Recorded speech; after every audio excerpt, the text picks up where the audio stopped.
Thank you very much. Welcome back to Grameenphone presents the Naveed Mahboob Show. এবং আজকে আমাদের অতিথি ICT Ministry's Secretary জনাব N.I. Khan. Thank you.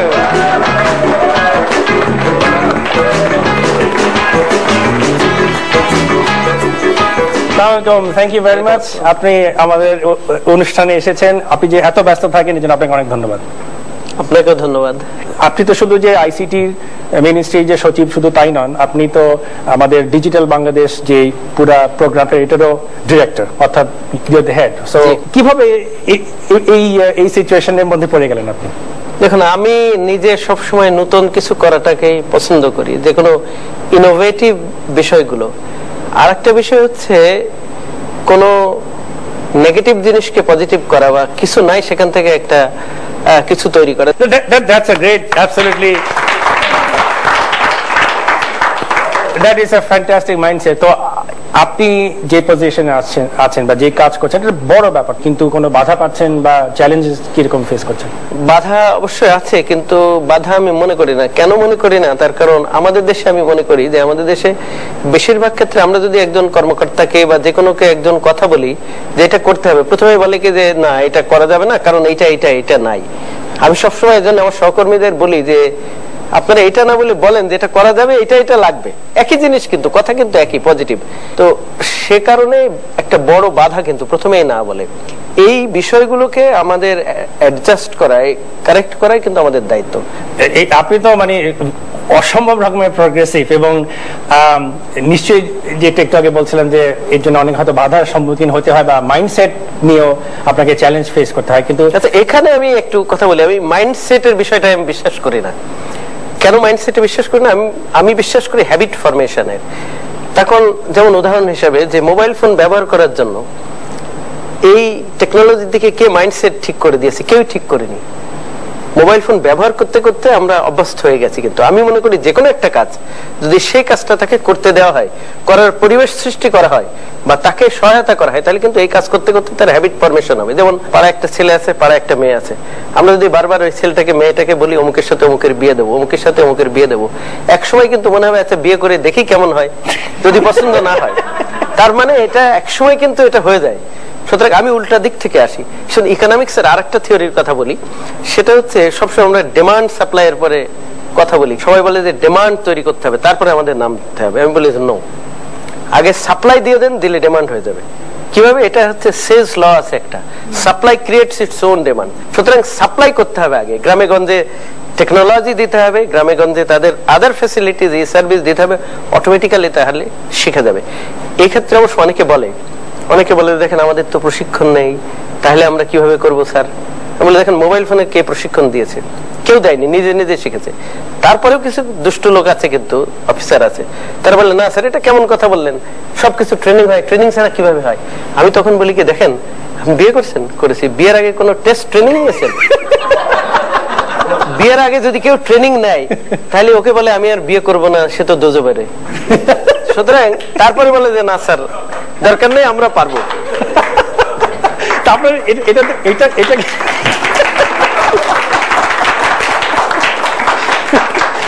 এটা তো নিশ্চয়ই আপনার কাছে অনেকে আছে, স্যার আমাকে এই জিনিসটা করতে, জাস্ট বিদেশ যাওয়ার নাম, মানে কেউ হয়তো বিদেশ যেতে চাচ্ছে, স্যার আমাকে বিদেশে পাঠান ট্রেনিং এর জন্য, এরকম আসে না? প্রায় প্রচুর আসে। তবে আমি আবার বিদেশের ট্রেনিং এ আমি পাঠানোর জন্য বেশি পক্ষপাতী। আমি যেখানে কাজ করেছি একটাও মিস হতে দেয়নি। তবে বেশিরভাগ ক্ষেত্রে আমি দেখেছি বিদেশে গেলে যে লাল পানি খায় না সেও লাল পানি খাওয়ার চেষ্টা করে, যে বাজার করে না সেও মার্কেটে ঘুরে ঘুরে চেষ্টা করে। বেশিরভাগ ক্ষেত্রে কিন্তু যে বিষয়গুলো শেখা দরকার সেটা শেখে না। এটা একটা সমস্যা, কিন্তু অনেক কিছু শেখার আছে। এখন আপনি লেডি চ্যাটারলেস লাভার এই সিনেমাটা দেখতে পারেন, দেখে আপনি ডানটাও শিখতে পারেন, বামটাও শিখতে পারেন। এখন কোনটা শিখবেন সেটা দেখুন। আপনি কি সিনেমাটা দেখেছেন? আমি দেখেছি। কবে দেখছেন? অনেক আগে, বহু বছর আগে বলে। এখন বলেন আবার বউ বসে আমাকে আর ভাবিও যদি এসেছে আমাদেরকে আপনাকে বলে সচিব মহোদয় লেডি চ্যাটারলেট আবার দেখতেছি। আমি এটা যখন কলেজে ফার্স্ট ইয়ারে পড়ি আমরা সবাই একদম ঘটা করে দেখেছিলাম। আমরা একই অবস্থা। হ্যাঁ, তো আপনি ওখানে বললেন যে ওই সিনেমা এটা শেখা যায় ওটা শেখা যায়, আশা করি আমরা সবাই ভালো জিনিসটা শিখেছি রাইট ওখানে। অন দ্যাট থট আমরা ছোট্ট একটা বিরতি নিয়ে আসি এবং আসর জমে উঠেছে। আপনাদেরকে আবার মনে করিয়ে দিচ্ছি, আপনারা দেখছেন Grameen phone presents the Navid Mahbub show. যারা গ্রামীণ ফোনের গ্রাহক তারা 1234 ডায়াল করে এই অনুষ্ঠানের অডিও শুনতে পারবেন। ছোট্ট একটা ব্রেক নিয়ে আসছি, কোথাও চলে যাবেন না।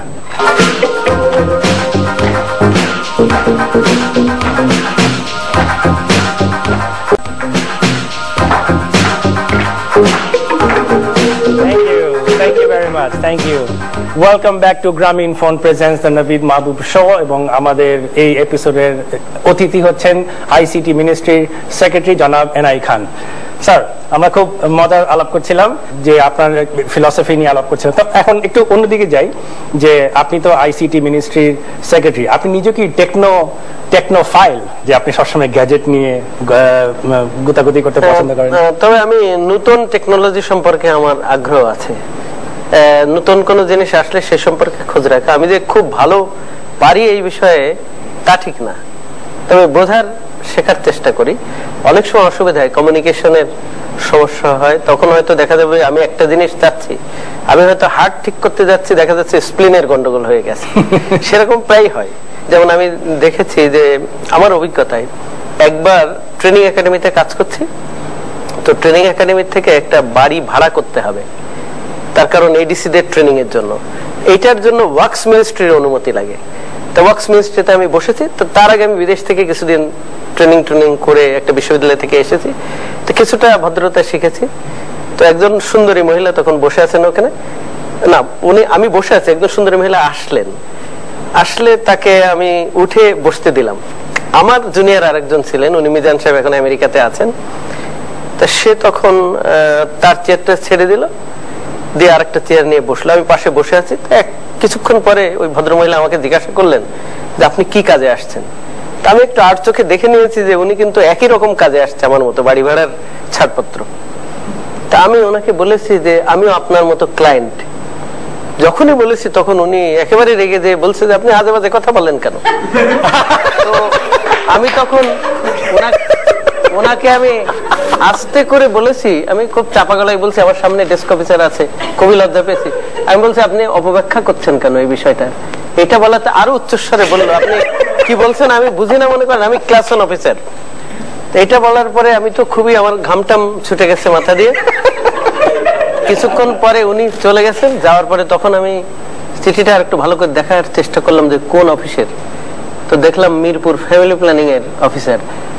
এর কারণ হচ্ছে কি, ফ্যামিলি প্ল্যানিং এ ক্লায়েন্ট বলতে যারা ভ্যাসিকটমি টিউবেকটমি করতে আসে তাই বোঝায়। আর আমি তখন ল পড়াই। এখন উকিল সাহেবরা তো তাদের মক্কেলদের ক্লায়েন্ট বলে, আমি আমার লাইনে বলছি, সে তার লাইনে বুঝেছে। সুতরাং মাঝে মাঝে এরকম কমিউনিকেশন কিন্তু প্রবলেম হয়। সুতরাং আমার গ্যাজেটের সাথে মেশিনের সাথেও কমিউনিকেশন প্রবলেম কিন্তু মাঝে হয়।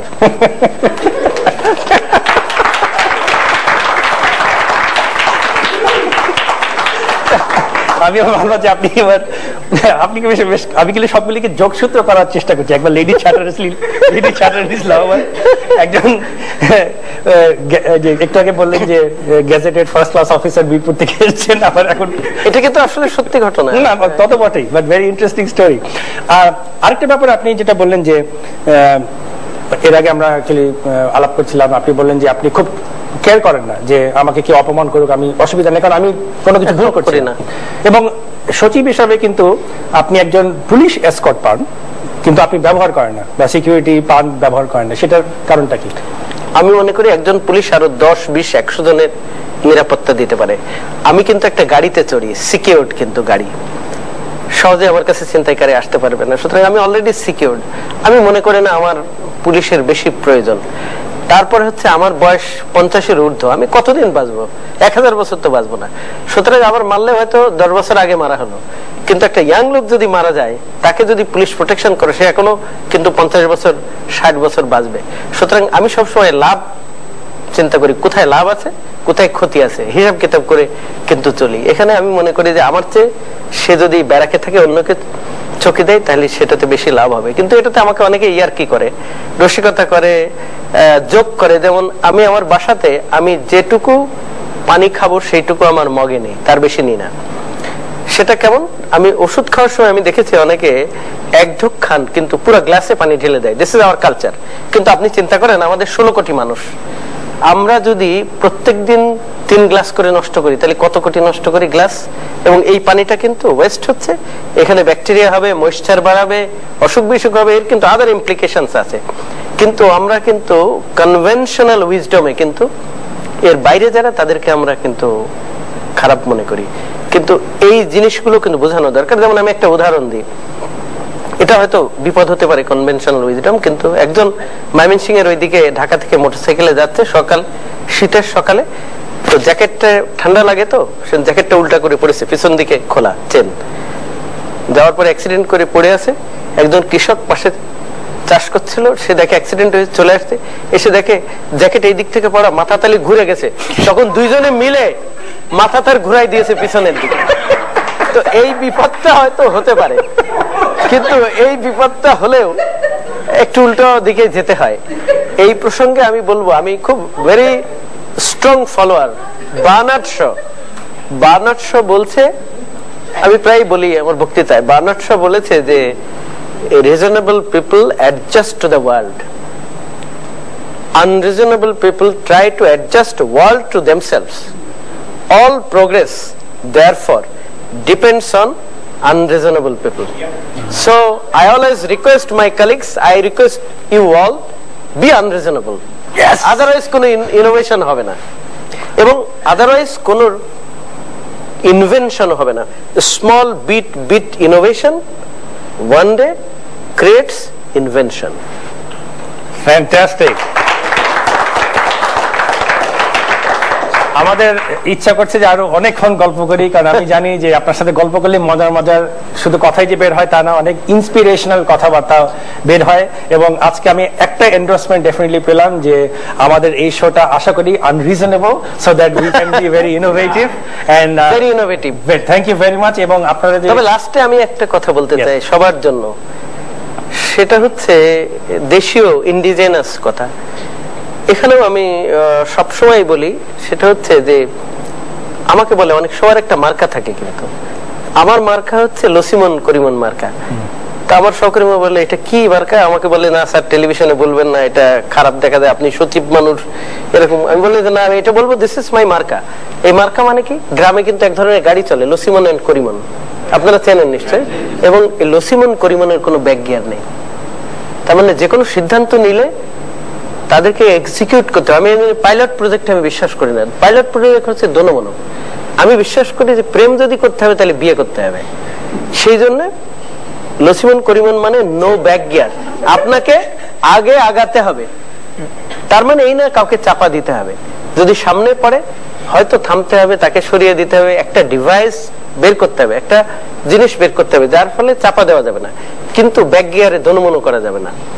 সেটা গান্ধীজি কিন্তু অনেকদিন বলেছে। অনেকে কিন্তু মুখে অনেক লম্বা কথা বলে কিন্তু অন্তরে ফাঁকা, আবার অন্তরে অনেকের আছে মুখে নেই, আবার মুখ এবং অন্তর দুটাই আছে কিন্তু কাজ করতে পারে না, খালি কথাবার্তা বলে শেষ। অনেকে হয়তো 10 বছর প্রেম করলো, যখন বিয়ে করার কথা বলা হলো তখন বললো যে আমার মা কিন্তু এখন রাজি না।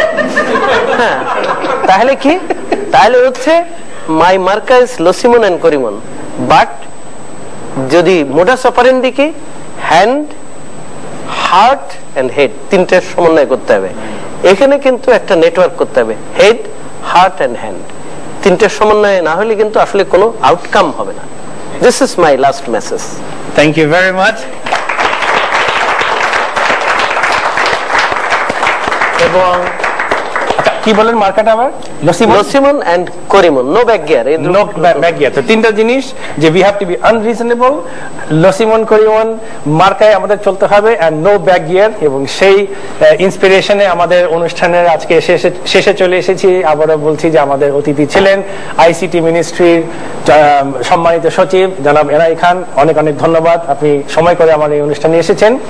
আর মনে করিয়ে দিচ্ছি যারা গ্রামীণ ফোনের গ্রাহক তারা 1234 ডায়াল করে এই অনুষ্ঠানের অডিও শুনতে পারবেন। অনুষ্ঠানের শেষ ভালো লেগে থাকলে আগামী সপ্তাহে একই সময় একই চ্যানেলে আমাদেরকে দেখতে পারবেন। And till then, this is Naveed Mahboob and I am signing off. Thank you. Thank you. দর্শক হিসেবে অংশগ্রহণের জন্য যোগাযোগ করুন আমাদের ফেসবুক পেজ দ্য নভীদ মাহবুব শোর মাধ্যমে। এই অনুষ্ঠান ধারণ করা হয়েছে নভীদস কমেডি ক্লাবে।